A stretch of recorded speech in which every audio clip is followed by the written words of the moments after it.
হাঁপানি যে শুধু সর্দি কাশির জন্য হয় এটা কিন্তু ঠিক নয়। হাঁপানি নানা কারণে হতে পারে।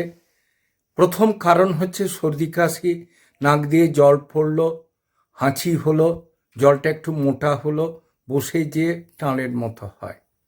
২ নম্বর কারণ হচ্ছে কি, যদি কার্ডিয়াক সমস্যা থাকে সেক্ষেত্রে হাঁপানি হবে, ওঠা বসা করতে কষ্ট হবে, দরদর করে ঘাম দিতে থাকবে, রোগী প্রচুর হাওয়া চাইবে এবং সর্বোপরি যেটা হয় সে আস্তে আস্তে নিস্তেজ হয়ে যাবে, চলাফেরা করার কোনো ক্ষমতাই থাকবে না এবং ঠিকমতো ডাক্তার না দেখালে ফ্যাটাল হবে। সর্দি কাশির হাঁপানির ক্ষেত্রে আপনি এটা ওটা ওষুধ খেয়ে ভালো থাকতে পারেন, কিন্তু কার্ডিয়াক সমস্যার হাঁপানির জন্যে তুরন্ত ডাক্তার দেখানো বিশেষভাবে প্রয়োজন।